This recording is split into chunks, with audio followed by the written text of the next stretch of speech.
Hello les férus de savoir. Le personnage dont je vous parle aujourd'hui est à la fois un passionné et un perfectionniste. Il frôle les planches du théâtre très jeune et ce, pour faire rire l'Amérique entière qui pourtant va le rejeter plus tard. Je vous raconte l'histoire d'un homme qui, entre un père à moitié absent et une mère qui a un pied dans un hôpital psychiatrique, va faire basculer son destin grâce à son talent. Et je remercie le cinéma La Nef à Grenoble pour m'accueillir.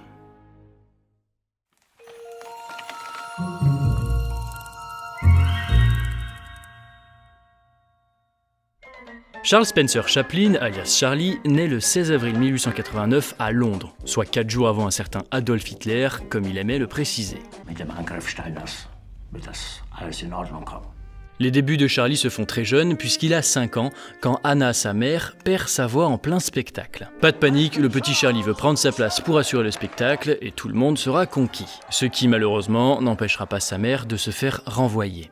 En 1898, quand Charlie a 7 ans, Anna développe une psychose suite à sa malnutrition. Elle se fait donc rapidement hospitaliser, menant Charlie et ses frères chez leur père. Charlie se découvre, il veut faire de la comédie, faire rire les gens.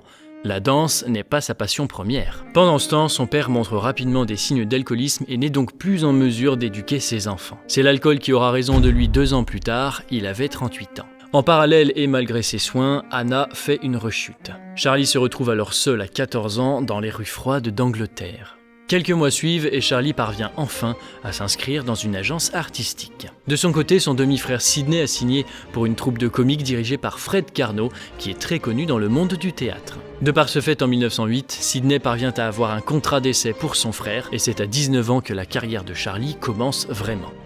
1912, nous sommes en Californie quand Mark Sennett, un producteur et cinéaste patron et fondateur de la Keystone Film Company, invite Charlie en Amérique. Et c'est en 1913 qu'il apparaît dans Charlot et content de lui, avec un personnage qu'il a lui-même créé. Charlot, ou The Tramp, en anglais ça veut dire vagabond, on le connaît tous, qu'importe les générations. Le fameux chapeau melon, la moustache, le costume un petit peu dandy, et bien sûr la canne, bref, c'est un personnage typique du cinéma. Même à 24 ans, son patron y trouve qu'il est trop jeune pour monter sur scène. Il va donc lui laisser quelques mois afin de vieillir un petit peu, et c'est pendant ce temps-là que Charlie va créer le personnage de Charlot. Et il va apprivoiser ce personnage en seulement 2 heures, ce qui est quand même très court. Je voulais que tout soit une contradiction. Le pantalon ample, la veste étriquée, le chapeau étroit et les chaussures larges. J'ai ajouté un détail qui me vieillirait sans affecter mon expression, cette petite moustache. Je n'avais aucune idée du personnage, mais dès que je fus habillé, les vêtements et le maquillage me firent sentir quel personnage il était. J'ai commencé à le connaître, et quand je suis entré sur le plateau, Charlot est né. Tels sont les mots de Chaplin tirés de son autobiographie pour expliquer la naissance de sa création. C'est donc avec ce personnage ses débuts dans des films muets qui sont vite devenus des classiques. Après avoir réalisé quelques films chez Keystone, son personnage devient tellement intéressant que plein de contrats lui tombent dessus. Tout le monde veut Charlot. Son patron, refusant de le rémunérer au prix qu'il désirait, à savoir $1500 par semaine, ça fait à peu près $68 000 en 2012. Eh bien, il part en 1915 pour Essanay Film Manufacturing Company, où il est payé $1250 par semaine avec une prime d'entrée, s'il vous plaît, de $10 000. D'ailleurs, petite anecdote, durant cette époque, il va concourir au sosie de son propre personnage, à savoir Charlot. Et il va perdre, il sera 3e, à croire qu'il ne ressemble pas assez à lui-même.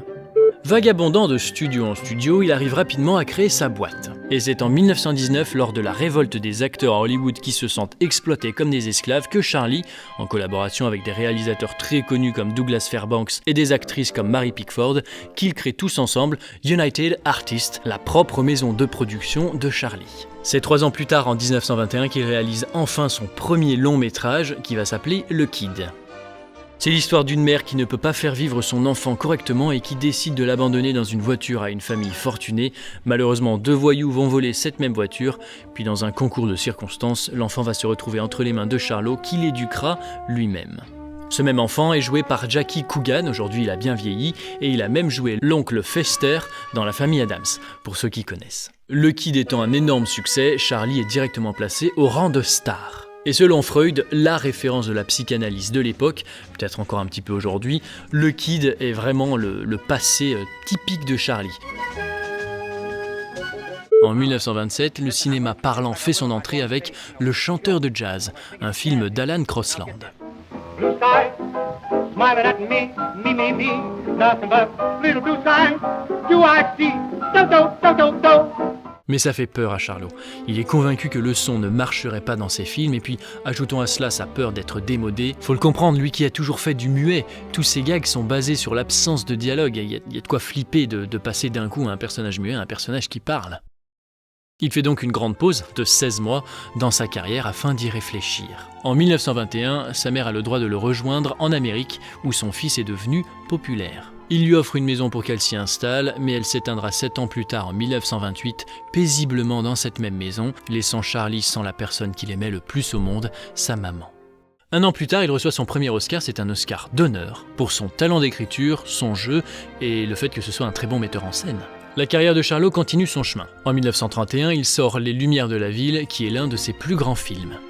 On y voit l'amour que Charlot porte à une fleuriste aveugle et il va tout faire pour lui offrir assez d'argent pour qu'elle recouvre la vue. Il est très émouvant ce film, mais c'est surtout une preuve du grand perfectionnisme qui habitait notre Charlie. Oh et au fait, c'est à partir de là qu'il va faire toutes les musiques de ses films et il va même resonoriser tous ceux qui n'avaient pas de musique jusque-là.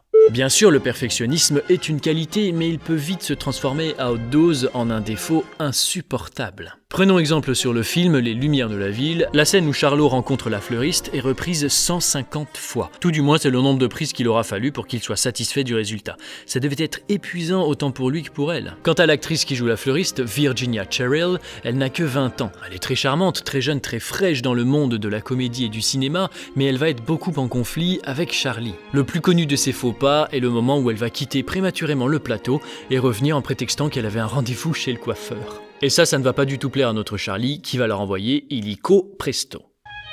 Il essaye donc avec Georgia Hell, l'actrice qu'il avait déjà employée dans La Ruée vers l'or.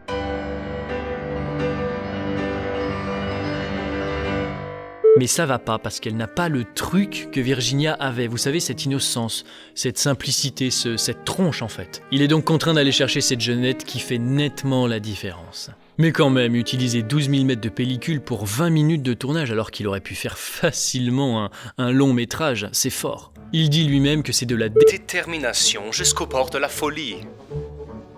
What is that? Microphone?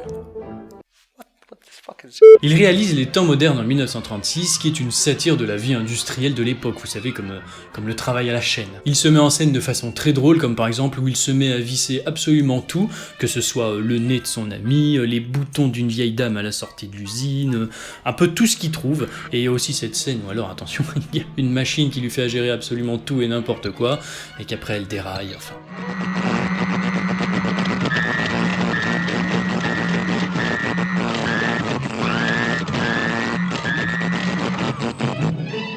C'est d'ailleurs dans ce film où on entend sa voix pour la première fois avec cette chanson.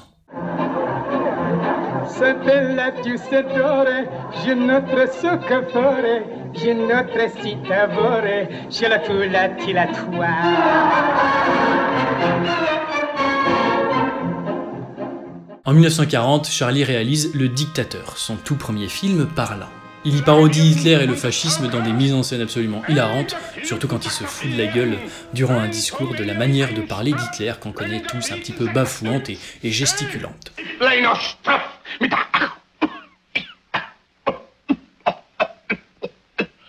Le discours de fin est très prenant et je vous le laisse pour la fin de mon épisode. Là aussi, il fait preuve de perfectionnisme en mettant 2 ans pour terminer ce film, mais n'est-ce pas là une preuve de son talent ? En 1947, suite à des accusations comme quoi il est sympathisant du Parti communiste, il est interdit de sol aux États-Unis. Ah oui, à l'époque, c'était pas ouf d'être catalogué communiste. La chasse aux sorcières, le macartisme, tout ça, c'est... Alors que lui-même se définit depuis toujours comme un pacifiste. Il va donc se poser en Suisse, précisément à Corsier-sur-Vevey, où il va s'installer dans un énorme manoir avec toute sa petite famille, dont sa 4e femme, Una. Et oui, il a eu 4 femmes. Voilà. C'est donc en 1953 qu'il s'installe dans ce manoir de 3 étages avec énormément de pièces, un immense jardin, une vue imprenable sur les Alpes et le lac Léman, bref, la beauté de la Suisse et de ses Toblerones. En 1957, il réalise un film en Europe qui s'appelle Un roi à New York, où il va jouer un roi justement, demandant l'asile auprès des USA. Il va bien sûr, et ce de manière consciente, faire passer ses problèmes avec les USA dans le scénario. même si son public commence enfin à s'intéresser à son talent et non pas à ses opinions politiques. Son dernier film, La Comtesse de Hong Kong, avec Marlon Brando, reçoit des critiques négatives un petit peu partout. C'est un échec commercial et ce sera le dernier film de Charlie. C'est d'ailleurs dans cette période que plusieurs AVC vont faire décliner sa santé, mais ne l'empêchant absolument pas d'écrire. En 1972, il est déjà bien vieux, mais il reçoit quand même un Oscar d'honneur pour tout ce qu'il a apporté au cinéma dans son époque. Puis encore un petit Oscar l'année suivante pour ses compositions dans Les Feux de la Rampe. C'est la joie aussi quand 3 ans plus tard, décidément ça y va de sa récompense, il se fait anoblir par la reine Elisabeth II, qui est la reine d'Angleterre encore actuellement. Le 24 décembre 1977, le soir de Noël, toute la famille est réunie, à savoir Charlie et sa femme avec leurs 15 petits-enfants et leurs 8 enfants, avec le sapin géant qui orne dans l'entrée et qui touche le plafond selon les mots de son petit-fils, sans compter la montagne de cadeaux comparables aux Alpes, bref, tout y est pour un Noël réussi. Mais c'est dans cette belle nuit que Charlie s'éteint le 25 décembre 1977 à 88 ans. Son cercueil repose à Vevey, là où il avait son manoir et là où il est décédé.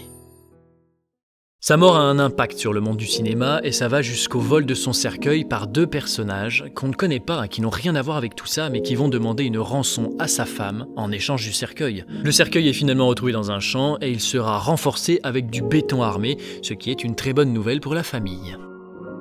C'était l'histoire d'un humaniste qui a su faire basculer son destin d'enfant de rue à celui d'un artiste complet qui aura marqué son siècle jusqu'à sa mort et encore aujourd'hui. Dans ses films, il a toujours critiqué le pouvoir, le système et l'industrie, même si parfois ça lui a fait énormément défaut, son exclusion des USA, tout ça, mais il garde à jamais une image proche de son public.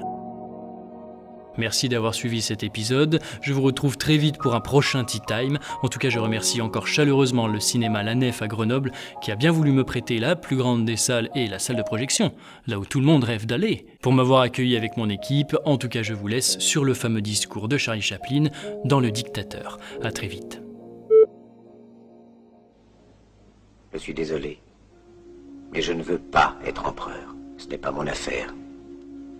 Je ne veux ni conquérir ni diriger personne. Je voudrais aider tout le monde dans la mesure du possible. Juifs, chrétiens, païens, blancs et noirs. Nous voudrions tous nous aider si nous le pouvions. Les êtres humains sont ainsi faits. Nous voulons donner le bonheur à notre prochain, pas lui donner le malheur. Nous ne voulons pas haïr ni humilier personne. Dans ce monde, chacun de nous a sa place et notre terre est bien assez riche. Elle peut nourrir tous les êtres humains. Nous pouvons tous avoir une vie belle et libre. Mais nous l'avons oublié. L'envie a empoisonné l'esprit des hommes, a barricadé le monde avec la haine, nous a fait sombrer dans la misère et les effusions de sang. Nous avons développé la vitesse pour nous enfermer en nous-mêmes. Les machines qui nous apportent l'abondance nous laissent dans l'insatisfaction. Notre savoir nous a fait devenir cyniques. Nous sommes inhumains à force d'intelligence. Nous ne ressentons pas assez et nous pensons beaucoup trop. Nous sommes trop mécanisés et nous manquons d'humanité. Nous sommes trop cultivés et nous manquons de tendresse et de gentillesse. Sans ces qualités humaines, la vie n'est plus que violence et tout est perdu. Les avions, la radio nous ont rapprochés les uns des autres. Ces inventions ne trouveront leur vrai sens que dans la bonté de l'être humain, que dans la fraternité, l'amitié et l'unité de tous les hommes. En ce moment même, ma voix atteint des millions de gens à travers le monde. Des millions d'hommes, de femmes et d'enfants désespérés, victimes d'un système qui torture les faibles et emprisonne les innocents. Je dis à tous ceux qui m'entendent, ne désespérez pas. Le malheur qui est sur nous n'est que le produit éphémère de l'avidité, de l'amertume de ceux qui ont peur des progrès qu'accomplit l'humanité. Mais la haine finira par disparaître, et les dictateurs mourront, et le pouvoir qu'ils avaient pris au peuple va retourner au peuple. Et tant que les hommes mourront, la liberté ne pourra pas périr. Soldats, ne vous donnez pas à ces brutes, à une minorité qui vous méprise et qui fait de vous des esclaves, en régiment toute votre vie, et qui vous dit ce qu'il faut faire et ce qu'il faut penser, qui vous dirige, vous manœuvre, se sert de vous comme chair à canon, et qui vous traite comme du bétail. Ne donnez pas votre vie à ces êtres inhumains, ces hommes machines, avec une machine à la place de la tête et une machine dans le cœur. Vous n'êtes pas des machines, vous n'êtes pas des esclaves, vous êtes des hommes. Des hommes avec tout l'amour du monde dans le cœur. Vous n'avez pas de haine, sinon pour ce qui est inhumain, ce qui n'est pas fait d'amour. Soldats, ne vous battez pas pour l'esclavage et pour la liberté. Il est écrit dans l'évangile selon saint Luc, le royaume de Dieu est dans l'être humain, pas dans un seul humain, ni dans un groupe d'humains, mais dans tous les humains, en vous. Vous, le peuple qui avez le pouvoir de créer les machines, le pouvoir de créer le bonheur. Vous, le peuple, en avez le pouvoir de rendre la vie belle et libre, le pouvoir de faire de cette vie une merveilleuse aventure. Alors au nom même de la démocratie, utilisons ce pouvoir, il faut tous nous unir. Il faut nous battre pour un monde nouveau, décent et humain, qui donnera à chacun l'occasion de travailler, qui apportera un avenir à la jeunesse et à la vieillesse la sécurité. Ces brutes vous ont promis toutes ces choses pour que vous leur donniez le pouvoir. Ils mentaient. Ils n'ont pas tenu leurs merveilleuses promesses. Jamais ils ne le feront. Les dictateurs s'affranchissent en prenant le pouvoir, mais ils font un esclave du peuple. Alors il faut nous battre pour accomplir toutes leurs promesses. Il faut nous battre pour libérer le monde, pour renverser les frontières et les barrières raciales, pour en finir avec l'avidité, avec la haine et l'intolérance. Il faut nous battre pour construire un monde de raison, un monde où la science et le progrès mèneront tous les hommes vers le bonheur. Soldats, au nom de la démocratie, unissons-nous tous!